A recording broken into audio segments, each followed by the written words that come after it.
신약성경 마태복음 5장 27절에서 32절까지입니다. 27절에서 32절 함께 이 말씀 보도록 합시다.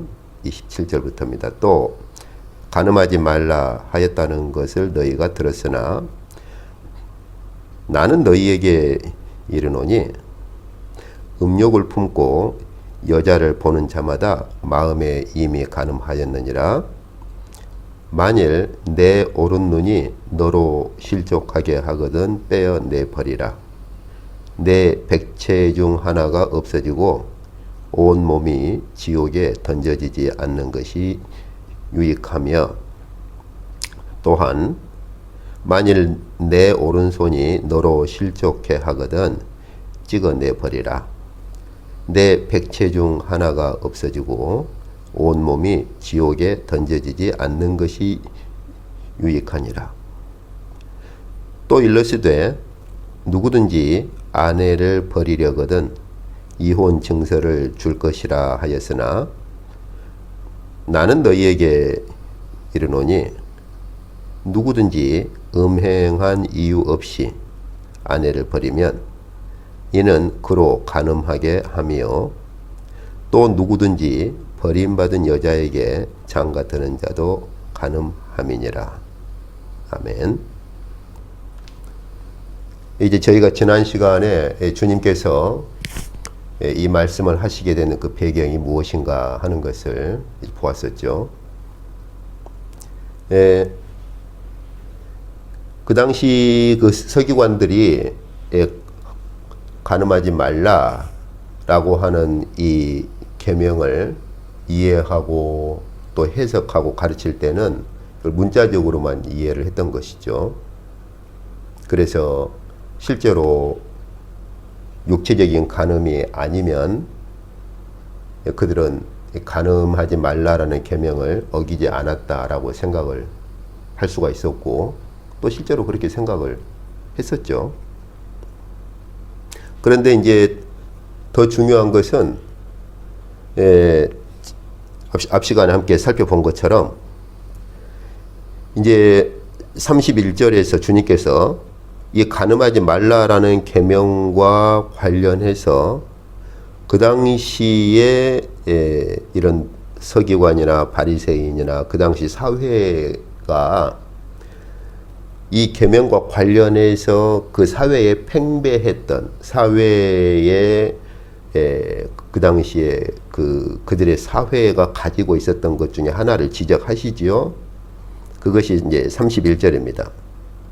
누구든지 아내를 버리려거든 이혼 증서를 줄 것이라 하였으나, 이렇게 또 이 부분을 주님께서 지적을 하시지요.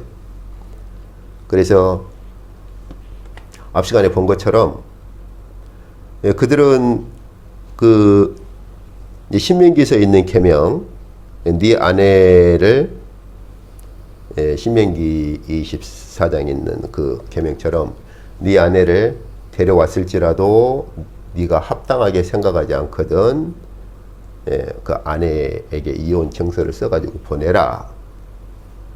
그런데 그 아내를 기뻐하지 않거나 그 아내를 합당하게 여기지 않을 때 그렇게 하라. 그 구절에 근거해서 도대체 그러면 어떤 경우가 아내를 기뻐하지 않거나 아내를 합당하게 여기지 않는 경우냐 했을 때 그들은 그 문구를 자기들에게 맞도록 여러 가지로 해석을 했던 것이죠. 한편에서는 아주 엄격하게 그 문구를 해석을 해서 간음한 경우 외에는 그 구절을 적용할 수 없다. 이렇게 샤마이 그쪽 이스라엘의 그 전설적인 랍비 중에 한 사람인 샤마이 같은 경우는 그렇게 엄하게 그 구절을 적용을 했지만, 힐렐 같은 경우는 마치 우리나라 옛날에 그 뭐 7거지 죄악 그런 것처럼 아내가 뭐 질투를 해도 그 질투심만 가지고도 뭐 7거지 죄악에 뭐 해당해서 그렇게 뭐 쫓아보낼 수 있다라든지 뭐 그런 비슷하게 이제 저는 뭐 그 당시에 대한 이 연구를 깊이 하지를 않아서 우리나라에서 뭐 그런 그 7가지 죄악 중에 하나가 뭐냐, 실제로 그런 것들을 행했느냐에 대해서는 뭐 자세히는 모르겠어요.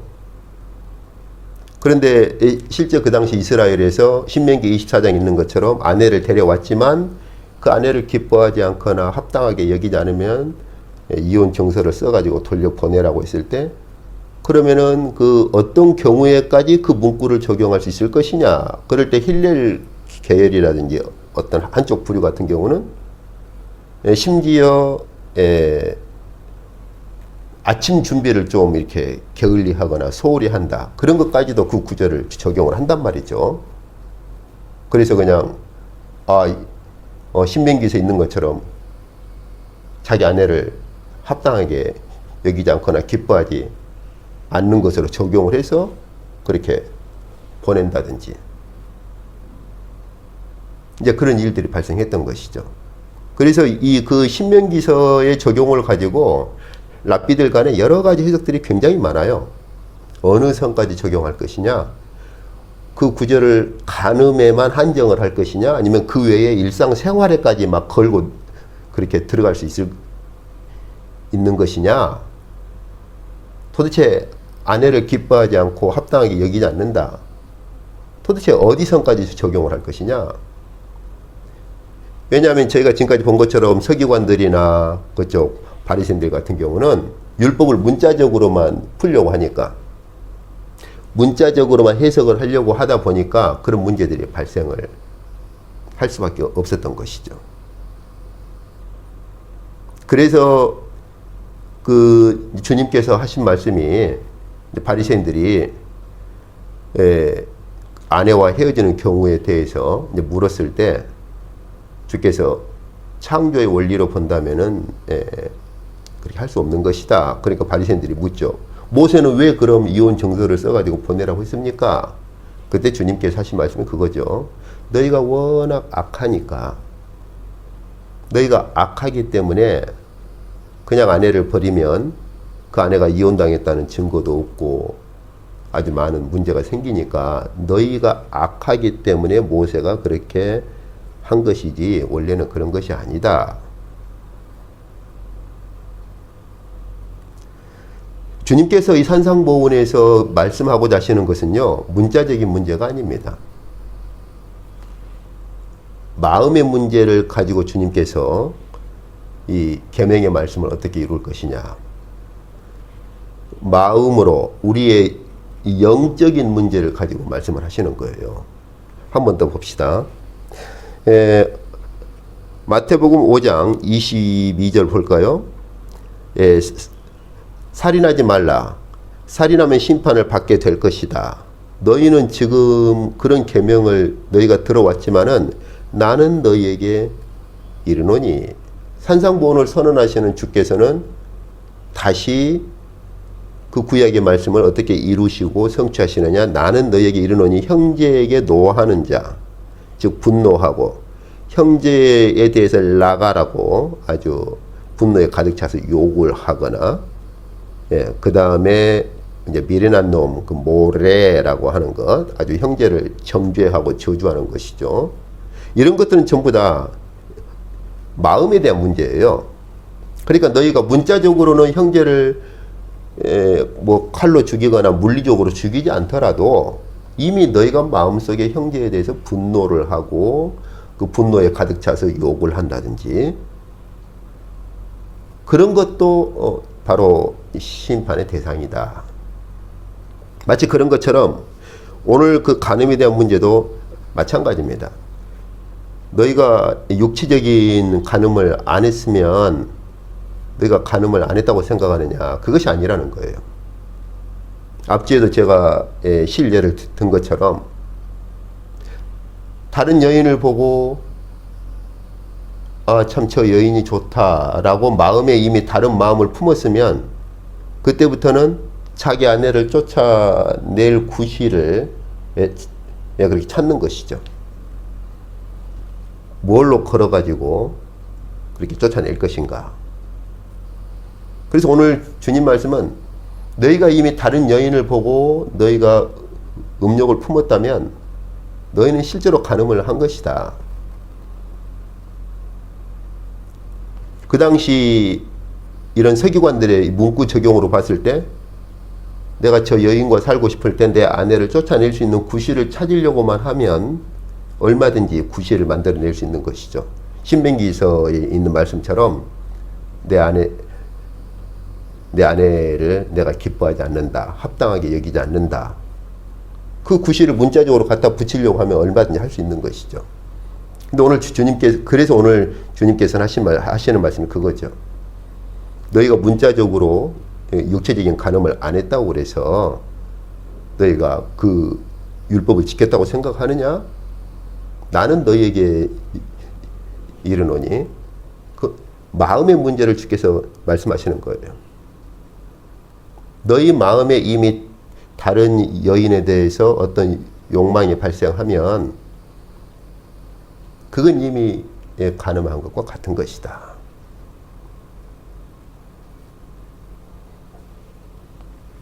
이처럼 우리가 주님께서 산상보훈에서 말씀하시는 것은 하나님 나라로 들어가는 백성들에게 요구하시고 하나님 나라로 들어가는 백성들에게 선언하시는 이 주님의 선언의 이 관점은요, 하나님 나라 백성들의 마음, 영적인 상태, 이 부분을 주께서 말씀을 하시는 거죠. 문자가 아니라. 그래서 우리가 그 팔복도 안 그렇습니까? 한 번 더 이제 팔복을 봅시다. 팔복에도 보면은 5장 3절부터 보면은 마음에 대한 문제를 말씀을 하시죠. 심령이 가난한 자, 이런 자들에게 복을 선언하시는 거죠. 아, 복되도다. 심령이 가난한 자야. 왜냐하면 하나님 나라가 너희 것이기 때문이다. 어떤 자들에게 하나님 나라가 임하는 것이냐? 심령이 가난한 자라. 역시 그 다음에 또 마찬가지 아닙니까? 애통하거나 온유하거나 이런 하나님의 공의를 바라보고 줄인다든지 긍휼히 여김을 베푼다든지 마음이 청결한다든지 이런 모든 문제들은 전부 다 마음에 대한 문제입니다. 마음에 대한 문제예요.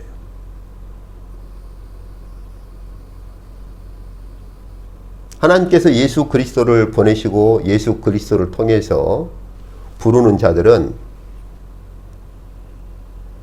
마음에 대한 문제를 주께서 선언하시고 마음에 대한 문제를 말씀을 하시는 거예요.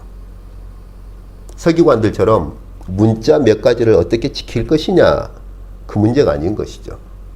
문자 몇 가지를, 율법의 문자 몇 가지를 어떻게 지킬 것이냐로 나아가면 자기들의 본성을 따라서 자기들의 그러한 욕구를 따라서 문자를 얼마든지 이렇게도 해석하고 저렇게도 해석하고 자기들에게 유리한 대로 이렇게도 걸고 저렇게도 걸 수 있는 것이죠.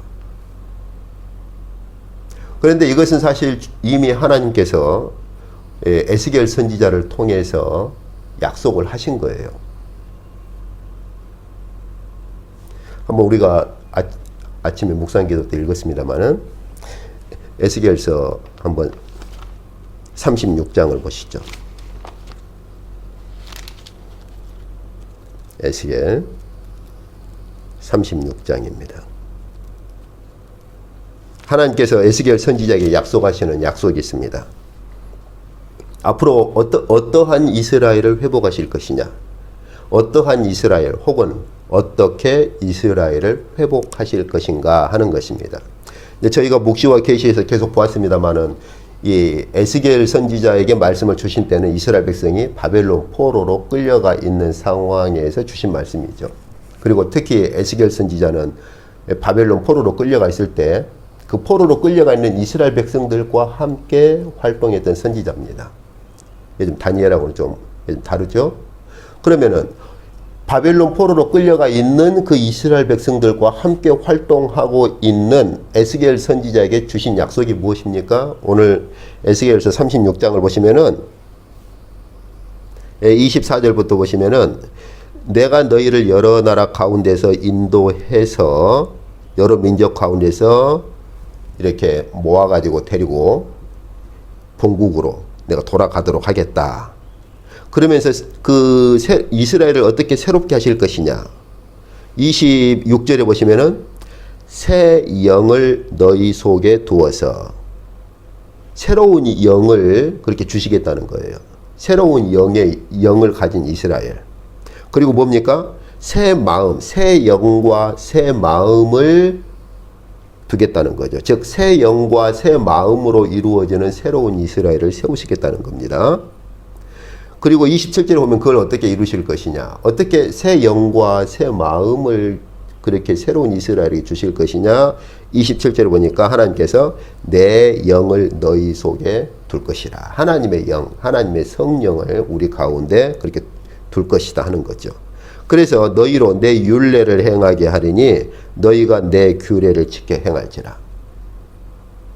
그렇게 되면은 어떻게 됩니까? 28절에 있는 것처럼 너희는 내 백성이 되고 나는 너희의 하나님이 될 것이라 하는 것이죠. 이것이 바벨론 포로로 끌려가 있는 이스라엘 백성들에게 주신 하나님의 약속입니다.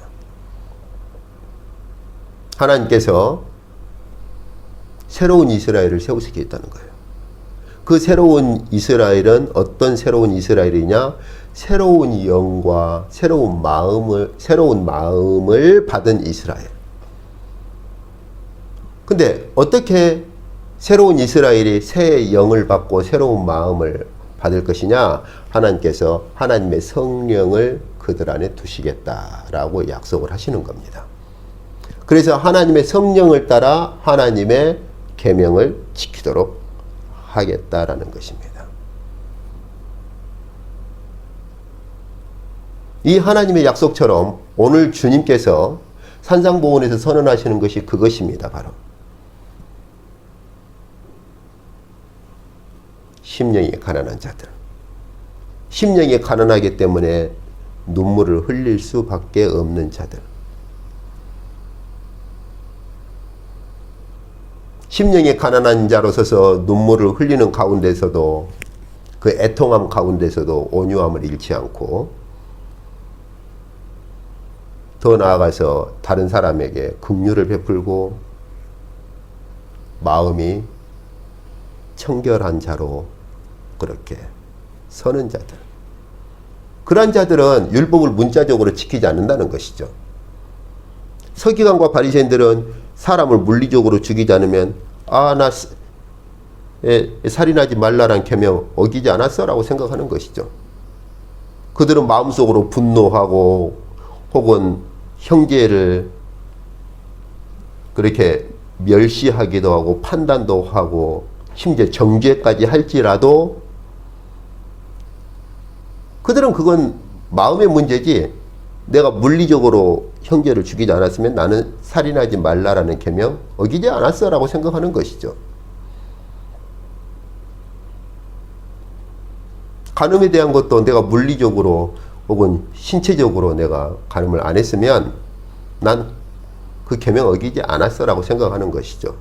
얼마든지 다른 여인을 보고 그 여인을 마음에 품고 혹은 그러는 와중에 신명기서에 있는 말씀을 끌어와서 자신의 아내를 기뻐하지 않는다는 것을 어디까지 적용을 할 것이냐. 심지어 랍비 아키바 같은 경우는요, 어느 정도까지 그 구절을 파격적으로 적용을 하느냐면 신명기 24장 1절에 있는 그 말씀, 아내를 기뻐하지 않거나 합당하게 여기지 않으면 아내를 이혼 청서를 써서 돌려보내라 했을 때 랍비 아키바 같은 경우는요,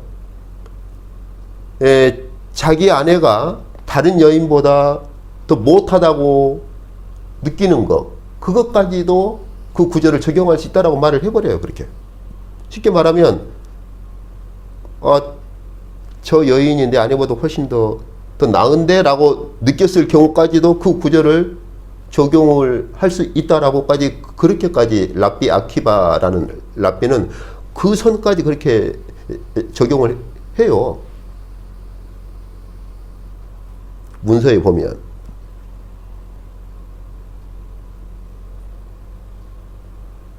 주께서 말씀하시는 것이죠.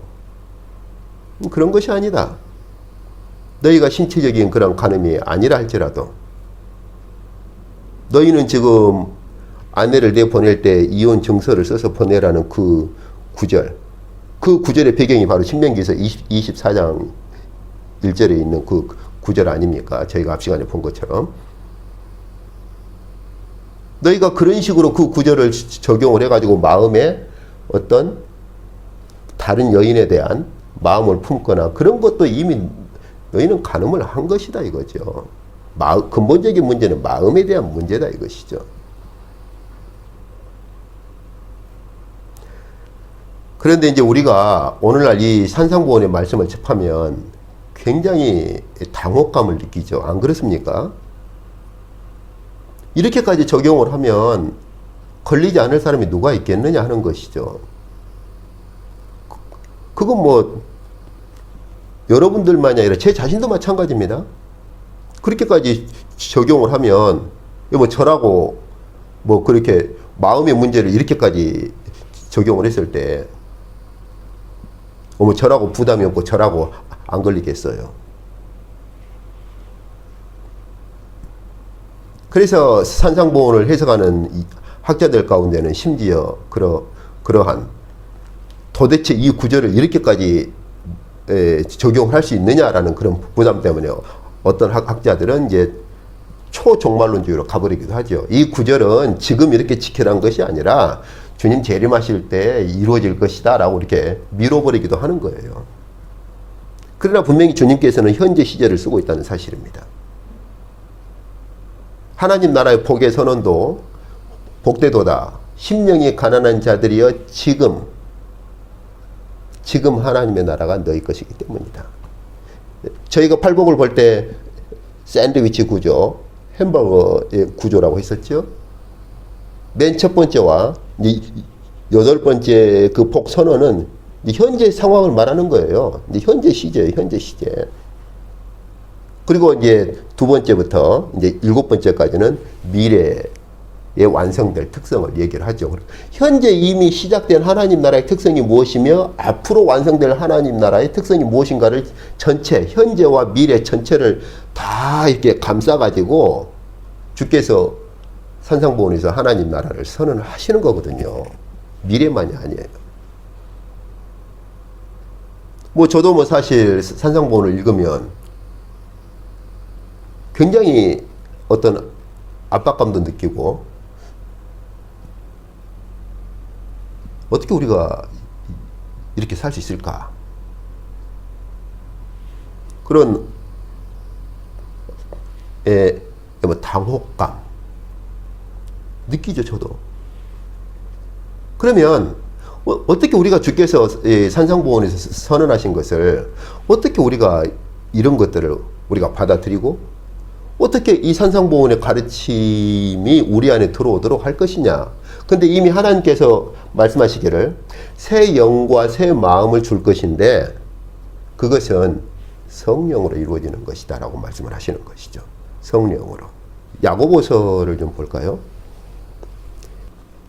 산상보훈을 구체적으로 적용하고 해석하는 사도의 가르침이 바로 야고보 사도의 가르침이거든요.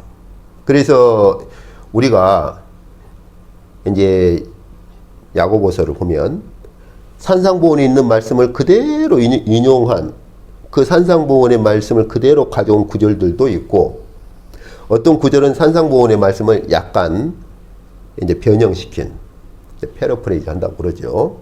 약간 수정한 구절도 있고 어떤 구절은 문구는 일치하지 않지만 산상보훈에서 가르친 그 원리를 그대로 가져와서 그 원리를 그대로 설명하기도 하는데 이 산상보훈에 있는 말씀을 문자적으로 가져오던 좀 이제 패러프레이즈 해서 약간 좀 바꾸든 혹은 그 원리를 가져오든 간에 산상보훈에 있는 말씀으로 이루어진 가르침이 바로 야고보 사도가 쓴 이 말씀입니다. 그래서 우리가 산상보훈의 말씀을 더 정확히 이해를 하려면 야고보서를 함께 보셔야 돼요. 그런데 오늘 이제 야고보서 함께 우리가 3장 17절을 봅시다. 야고보서 3장 17절을 보시면 하나님의 백성으로 지혜로운 자로, 지혜를 가진 자로 사는 것이 무엇인가? 이것을 말을 할 때 여기 17절에 보시면 오직 위로부터 난 지혜. 여기서 위로부터 난 지혜다. 위로부터란 말은 하늘을 말하는 것이고요. 하늘로부터 임하는 지혜다. 그 말은 성령으로부터 임하는 지혜를 말합니다. 그러한 표현을 이렇게 쓰고 있어요.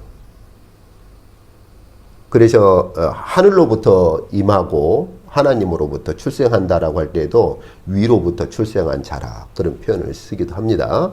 그러면은 이제 야고보 사도가 하늘로부터 성령으로부터 그 주어진 지혜를 받은 자가 누구냐? 그러한 지혜로운 자가 누구냐? 여기 17절에 보면은 첫째는 이제 성결하고, 다음에는 샬롬을 맺고, 화평, 이제 평화를 맺고, 그 다음에 관용하고 양순하고 긍휼과 선한 열매가 가득하고 편견과 거짓이 없나니, 이렇게 말하고 있죠. 그래서 샬롬을 이제 맺는 자들, 평화를 맺는 자들은 그러한 그 화평으로 심어서 의의 열매를 거둔다. 그런데 여기서 한번 보시면은 성령으로부터 주어진 지혜를 받은 자들, 쉽게 말하면 성령으로부터 임하는 것, 더 쉽게 말하면 성령의 열매란 말이죠. 우리는 성령의 열매, 그럼 꼭 갈라디아서만 보는데 그렇지가 않아요. 야고보 사도가 말하는 성령의 열매가 무엇인가? 성결, 화평, 관용, 양순, 긍휼, 선한 열매. 어떻습니까? 야고보 사도가 말하는 성령의 열매들을 쭉 보시면은 어떤 본문이 이렇게 떠오르지 않습니까? 산상보훈에 있는 팔복이죠, 팔복. 안 그렇습니까? 심령의 청결함, 온유함, 긍휼함, 그 다음에 샬롬을 맺는 것들. 그거죠, 바로.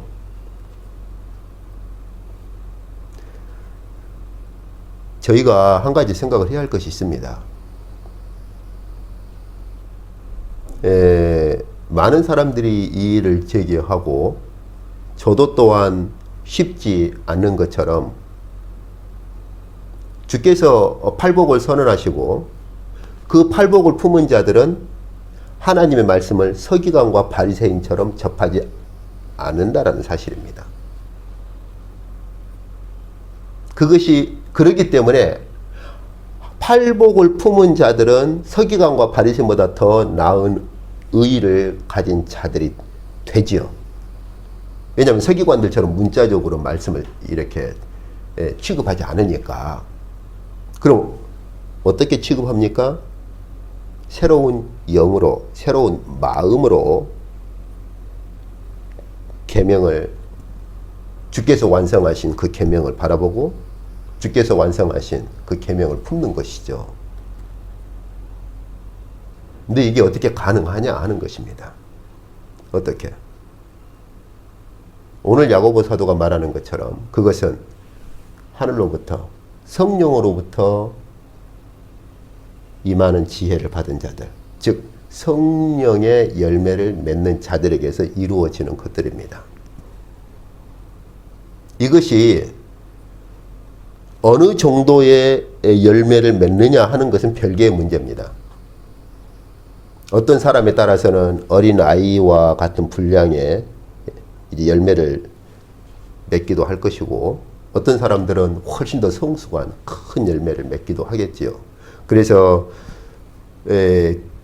교부들을 보면 유럽이나 한국에 있는 신학들에서는 교부들의 신학 사상을 자꾸 연구하고 교부들의 성경 해석의 관점으로 자꾸 교부들을 접근하는데, 교부들은 이제 사도가 아니에요. 그렇기 때문에 성경 해석상으로는 얼마든지 이런저런 좀 무리한 해석을 하는 경우도 있고, 이제 그건 사실입니다. 그러나 그런 성경 해석에 있어서 어느 정도 한계가 있음에도 불구하고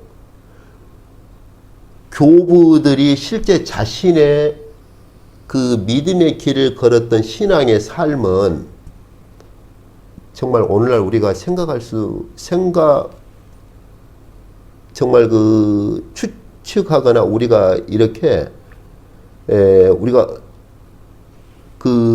그들의 삶에 대한 글들을 보기 전에는 아 정말 이렇게까지 교부들이 몸부림쳤구나 하는 그런 것들을 우리가 쉽게 파악하기가 힘들어요. 정말 물론 뭐 이단으로 정죄받은 그런 교부들을 빼고 정말 정통 노선에 서 있는 교부들은요 이런 말씀을 정말 자신의 삶에서 실현하기 위해서 몸부림을 칩니다.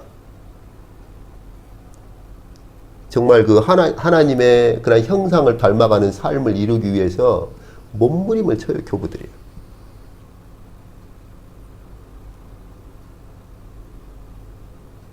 제가 오늘 이제 말씀드리고 싶은 것은 어느 정도 이러한 믿음의 분량을 따라 성령의 열매를 맺을 것이냐 하는 것은 저와 여러분 모두가 정도의 차이는 있습니다. 뭐 저라고 해서 여러분보다 큰 열매를 맺고 뭐 저라고 해서 훨씬 더 성숙한 그런 열매를 맺는다. 그렇지는 않아요. 그렇지는 않습니다. 그러나 중요한 것 한 가지는 저와 여러분 안에 계시는 성령께서 이런 열매를 맺어 가도록 하신다는 건 사실입니다. 때로는 힘들어서 우리가 넘어질 때도 있고 믿음의 길을 걷다가 때로는 지쳐서 주저앉을 때도 있는 건 사실이나 그러나 분명한 것은 성령께서 우리 안에 계시는 성령께서 우리로 하여금 서기관과 바리새인들처럼 문자적으로 말씀을 그렇게 자기의 욕심을 따라 해석하지 않고 주께서 선언하시는 이 산상보훈의 이 원리를 따라서 다시 일어서서 한 걸음씩 걷도록 우리 안에 선한 소원을 일으키시고 우리를 이렇게 세우신다는 건 사실이에요. 이제 오늘 이 말씀 우리가 본 것처럼 저희가 잊어서는 안 될 것이 있습니다. 주께서 산상보훈에서 선언하신 것처럼 내가 구약의 말씀을 없애버리려고 온 줄로 생각하느냐? 왜냐하면 주님께서 선언하시는 그 선언의 방식은 이스라엘 백성들이 볼 때는 너무 파격적인 것이고 이렇게 주님의 말씀대로 본다면 서기관과 바리새인의 가르침을 다 마치 서기관과 바리새인의 가르침이 다 깨뜨려 버려지는 것처럼 느낄 수밖에 없는 것이죠. 안 그럽니까? 칼로 형제를 안 죽였어? 그럼 살인이 아니야? 아니야. 너희가 이미 마음속에 분노가 가득 차고 그 가득 찬 분노로 형제를 욕하고 정죄해? 그것도 살인이야. 너희가 신체적인 간음을 안 했어? 그렇지만 너희가 다른 여인을 볼 때 이미 그 여인을 품었잖아. 그것도 간음이야. 이것이 하나님 나라의 법이야. 이스라엘 백성들이 어떻게 느끼겠어요? 저 예수님이 가르치는 건 우리가 지금까지 배웠던 구약을 다 파괴해버리네라고 느끼지 않겠어요? 근데 주께서는 말씀하시는 거죠.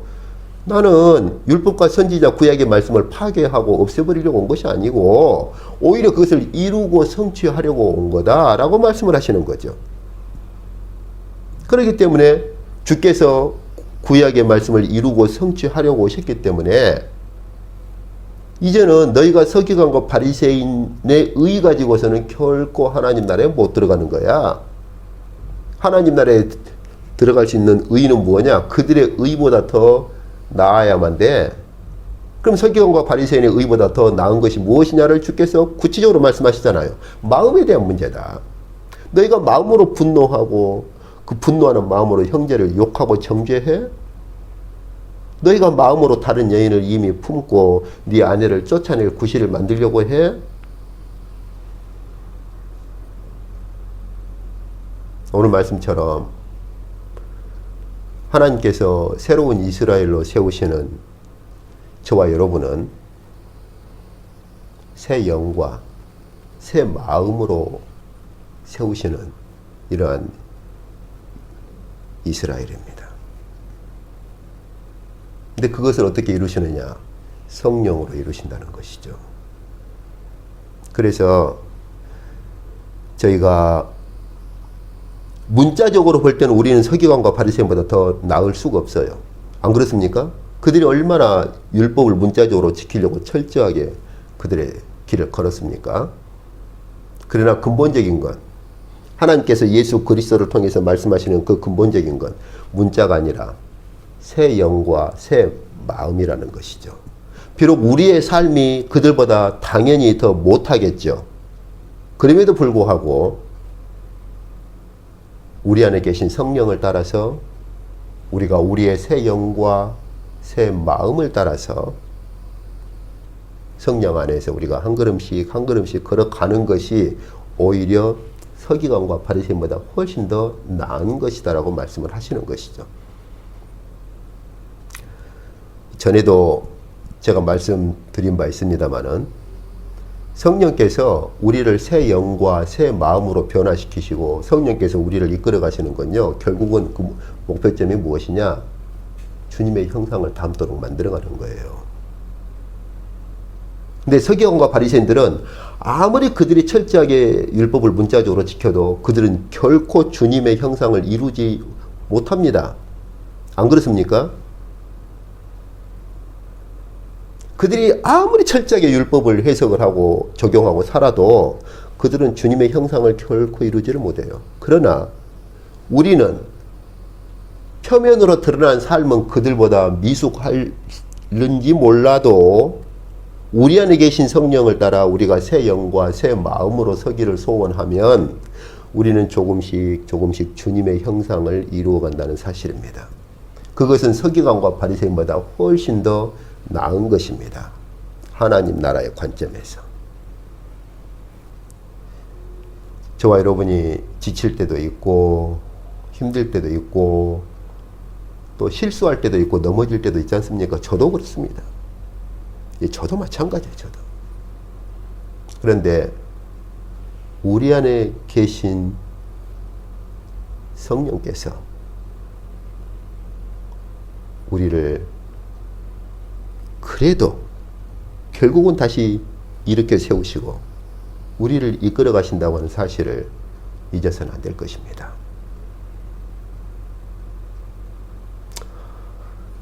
지쳐서 넘어질지라도 성령께서 우리 안에서 일으키시는 성령의 거룩한 소원이 있고 성령의 그러한 역사가 있고 성령의 그러한 소리, 그러한 것들을 우리가 다시 한번 듣고 우리가 일어서야 할 것입니다.